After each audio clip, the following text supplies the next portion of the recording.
પરમાણુ શક્તિ શોધાયા પછી માનવ કલ્યાણ માટે શાંતિ ઉપયોગમાં લેવાતા કાર્યક્રમોને લીધે દિન પ્રતિદિન રેડિયોએક્ટિવ પદાર્થોનો ઉપયોગ વધી રહ્યો છે. તાજેતરના વર્ષોમાં રેડિયેશનના ઉપયોગથી લોકોના જીવન ધોરણને વધારવા માટેના અભ્યાસોને ખૂબ મહત્ત્વ આપવામાં આવી રહ્યું છે. ઉદાહરણ તરીકે, તબીબી ક્ષેત્રમાં રેડિયેશનનો ઉપયોગ માનવ શરીરને દર્શાવવા અને શરીરમાં જીવલેણ કોષોને નષ્ટ કરવા માટે થઈ રહ્યો છે. એક્સ-રે એક પ્રકારનું કિરણોત્સર્ગ છે જે રોગોના નિદાન અને સારવારમાં ખૂબ જ ફાયદાકારક છે. રેડિયેશનથી ફાયદો કરતું બીજું ક્ષેત્ર એ ઔદ્યોગિક ક્ષેત્ર છે. એક્સ-રે ફિલ્મો, પાઇપો, સ્ટીમ બોઇલર, વિવિધ મશીન પાર્ટ્સ અને અન્ય ઘણા ઔદ્યોગિક ઉત્પાદનો માટે એક્સ અને ગામા કિરણોનો ઉપયોગ કરવામાં આવે છે. રેડિયેશનનો ઉપયોગ આયર્ન, સ્ટીલ, સિમેન્ટ, પ્લાસ્ટિક, કાગળ, ખાંડ અને અન્ય ઘણા ઔદ્યોગિક ઉત્પાદનોના ઉત્પાદન તબક્કામાં ભેજ અને ઘનતા માપવા થાય છે. જો કે, તેનો દુરુપયોગ માનવજાતની સાથે સાથે સૃષ્ટિનો નાશ કરશે તેવી ભીતિ છે. જો કે, માનવ સ્વાસ્થ્ય પર રેડિયેશનની હાનિકારક અસરો પણ છે.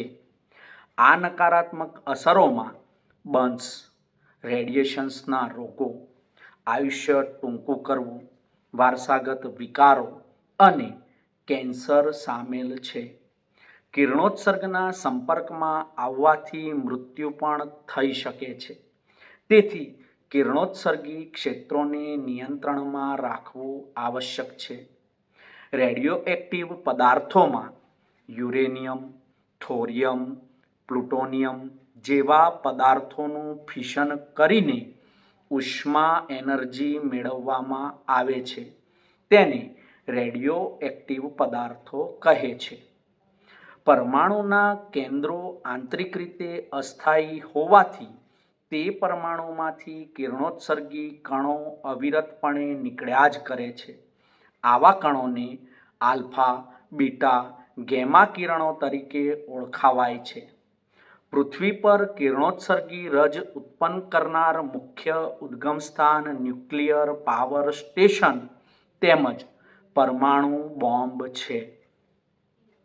ન્યુક્લિયર પાવર સ્ટેશનની પરમાણુ ભઠ્ઠી કે રિએક્ટરમાંથી રેડિયોએક્ટિવ વેસ્ટ નીકળે છે, જે બહુ જ હાનિકારક છે. આથી તેને ક્યાં અને કેવી રીતે ઠેકાણે પાડવો એ પ્રશ્ન ખૂબ જ અગત્યનો અને ચિંતાજનક છે. રેડિયોએક્ટિવ કચરો પુષ્કળ પ્રમાણમાં ઉર્જાનું વિકિરણ રૂપે ઉત્સર્જન કરે છે, જેથી જીવંત પર્યાવરણને ખૂબ જ નુકસાન થાય છે. વળી, રેડિયોએક્ટિવ તત્વોનું આયુષ્ય હજારો વર્ષોનું હોવાથી પર્યાવરણમાં આ તત્વો ઘણા લાંબા સમય સુધી જળવાઈ રહેતા હોય છે. આવા રેડિયોએક્ટિવ કચરાનું નિયમન કરવું અત્યંત આવશ્યક છે. રેડિયોએક્ટિવ પાવરને માપવાના એકમો આ મુજબ છે. મોટાભાગનો રેડિયોએક્ટિવ કચરો ન્યુક્લિયર રિએક્ટર અને ન્યુક્લિયર બોમ્બની પ્રક્રિયા દરમિયાન પેદા થતો હોય છે. રેડિયોએક્ટિવિટી ક્યુરીમાં માપવામાં આવે છે. ક્યુરી મોટો એકમ છે, તેથી માઇક્રોક્યુરી, નેનોક્યુરી કે પિકોક્યુરી એ સામાન્ય રીતે વપરાતા એકમો છે. ન્યુક્લિયર પાવરને ગીગાવોટમાં માપવામાં આવે છે. રેડિયોએક્ટિવ કચરાના કેટલાક પ્રકારો છે. રેડિયોએક્ટિવ કચરાને નીચે પ્રમાણે 4 ભાગોમાં મુખ્યત્વે વહેંચવામાં આવે છે: વપરાયેલા બળતણના તત્વો, પરાયુરેનિક કચરો, નિમ્નસ્તરીય કચરો અને 4 યુરેનિયમ ભઠ્ઠીની આડપેદાશ. આ ઉપરાંત બીજા નાના વિભાગો પણ છે: રેડિયોએક્ટિવ ગેસ કે રેડિયોએક્ટિવ વિકિરણ જે યુરેનિયમ ધરાવતા કોલસાના બળવાથી ઉત્પન્ન થાય છે, યુરેનિયમ મિશ્રિત ખાણનું પાણી પણ રેડિયો એક્ટિવ પ્રદૂષણ પેદા કરે છે. પરમાણુ ઉર્જાનો ઉપયોગ. પરમાણુ ઉર્જા એટલે કે નાભિકીય ઉર્જાનો ઉપયોગ વિદ્યુત શક્તિના ઉત્પાદનમાં, વૈજ્ઞાનિક સંશોધનોમાં, ઔદ્યોગિક ક્ષેત્રે, માનવ શરીરમાં થતા રોગોની જાણકારી મેળવવા માટે થાય છે. પરમાણુ બીજના વિખંડનમાં પરમાણુના કેન્દ્રભાગને તોડવામાં આવે છે, જેને ન્યુક્લિયર ફિઝન કહેવામાં આવે છે. એમાંથી ઉત્પન્ન થતી ઉર્જાના અનેક ઉપયોગ કરી શકાય છે.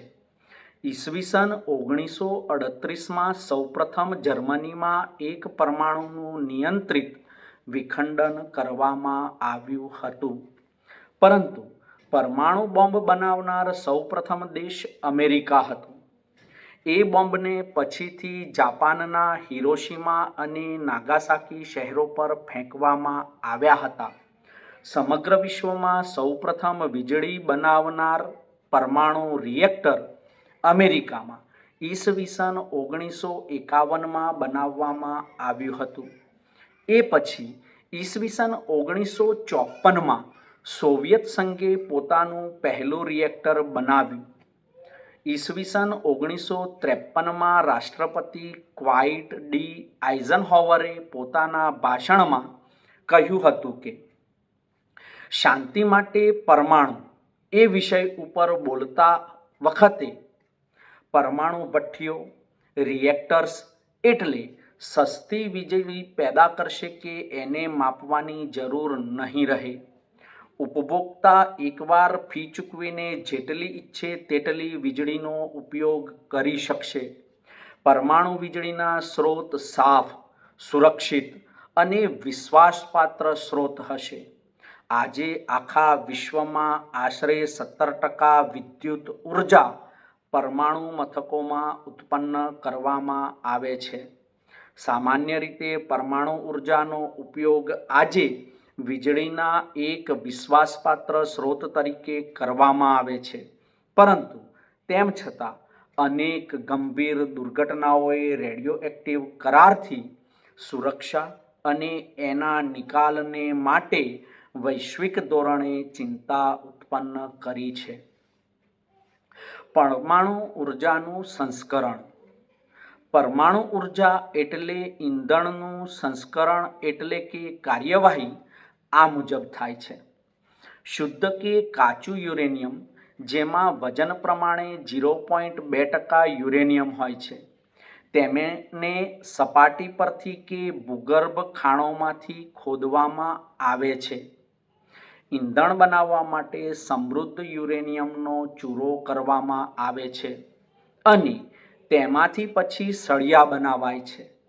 આ સળિયાઓને પછી 4 મીટર લાંબી ધાતુની પાઇપોમાં પૂરી દઈને તેમને જ રિએક્ટરોમાં લગાવાય છે. વિખંડન પછી U-235 પરમાણુઓની ઘટતા ઓછી થઈ જાય છે. આશરે 3 વર્ષ પછી આ ઇંધણના સળિયાઓમાં રેડિયોએક્ટિવ પદાર્થ રહેતા નથી. છતાં શૃંખલાની પ્રક્રિયા ચાલુ રહે છે. આથી સળિયાઓની જગ્યાએ નવા સળિયા લગાવાય છે. પરંતુ આ નકામા સળિયામાં લગભગ 1% U-235 અને 1% પ્લુટોનિયમ હોય છે. આ સળિયા પરમાણુ રિએક્ટરોમાંથી ઉત્પન્ન થતા રેડિયોએક્ટિવ કચરાનો મુખ્ય સ્ત્રોત છે. વૈજ્ઞાનિકોને પહેલાં એમ લાગતું હતું કે ઇંધણના વપરાયેલા આ સળિયાનું પુનઃસંસ્કરણ કરી ઇંધણ તો મેળવી જ શકાશે તથા નાભિકીય કચરાની માત્રા પણ ઘટાડાશે. પરંતુ પુનઃસંસ્કરણ કરીને સળિયા બનાવવાનો ખર્ચ કાચી ધાતુમાંથી સળિયા બનાવવાના ખર્ચ કરતાં વધુ થાય છે. આજે ભારત પરમાણુ કચરાને એકત્રિત કરવાને બદલે વપરાયેલા પુનઃસંસ્કરણના પ્લાન્ટ જ ચલાવે છે.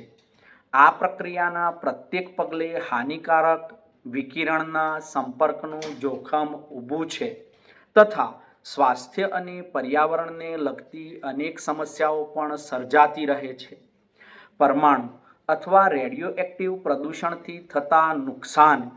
પરમાણુ ઉર્જાના અનેક ફાયદાઓ છે.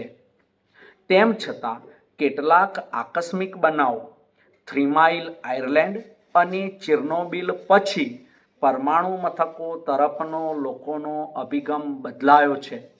ઈસવીસન 1986માં ચેર્નોબિલ અણુમથકમાં એક ભયંકર દુર્ઘટના બની હતી.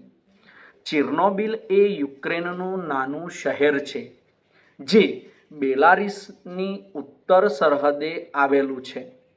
1986માં 25મી એપ્રિલે બપોરના 1 વાગ્યે પ્લાન્ટ નંબર 4માં એક બહુ મહત્વપૂર્ણ પ્રયોગ કરાતો હતો, ત્યારે એક પ્રચંડ વિસ્ફોટ થયો, જેને કારણે 1000 મેટ્રિક ટનની કોન્ક્રીટની છત ઉડી ગઈ અને રિએક્ટરમાં આગ લાગી ગઈ. આથી વિશ્વની અકલ્પનીય એવી અત્યંત ખરાબમાં ખરાબ પરમાણુ દુર્ઘટના થઈ. દુર્ઘટનાને નિયંત્રણમાં લેતા 10 દિવસ લાગ્યા હતા. આ દુર્ઘટનાથી કેટલાક લોકો તાત્કાલિક મૃત્યુ પામ્યા. આશરે 1,16,000ને એ ક્ષેત્રોમાંથી સ્થળાંતરિત કરાયા હતા, જેમાંથી આશરે 24,000 લોકો આ વિકિરણોની અસરથી પ્રભાવિત થઈ ચૂક્યા હતા. દુર્ઘટનાના આટલા વર્ષો પછી પણ એવા અનેક લોકો આવા રોગોથી પીડાય છે. નાભિકીય દુર્ઘટનાઓથી ભારે નુકસાન થાય છે. આ નુકસાનની સીમા અને પ્રકાર, વિકિરણના પ્રકાર અને પ્રમાણ, તેના સંપર્કનો સમયગાળો તથા વિકિરણથી પ્રભાવિત કોષોના પ્રકાર પર નિર્ભર છે. વિકિરણોની અસરથી વિકૃતિઓ આવી શકે છે, જે કોષોની જન્મજાત સંરચનાને બદલી નાખે છે. અંડાશય અને અંડકોશોમાં વિકૃતિઓ આવે છે, જેનાથી અસામાન્ય ખોળખાપણવાળા બાળકો જન્મે છે. આથી શરીરના કોષોમાં પણ વિકૃતિઓ આવે છે અને તેથી શરીરની માંસપેશીઓમાં અસામાન્ય વૃદ્ધિઓ જોવા મળે છે, જેને કેન્સર કહે છે. વિકિરણો સાથે લાંબો સમય સંપર્કમાં રહેવાથી સામાન્ય રીતે 2 પ્રકારના કેન્સર થાય છે: લ્યુકેમિયા અને સ્તન કેન્સર. પરમાણુ ઉર્જાની ઘાતક અસરો આ મુજબ નોંધી શકાય છે: આલ્ફા કણો, બીટા કણો તથા ગેમા વિકિરણોથી ફેલાતી રેડિયો સક્રિયતાની અસર પર્યાવરણ અને માનવીના શરીરને લાંબા સમયગાળા સુધી હેરાન કરે છે. રેડિયો એક્ટિવ પરમાણુઓ જો શરીરમાં દાખલ થાય તો ભયંકર નુકસાની સર્જાય છે.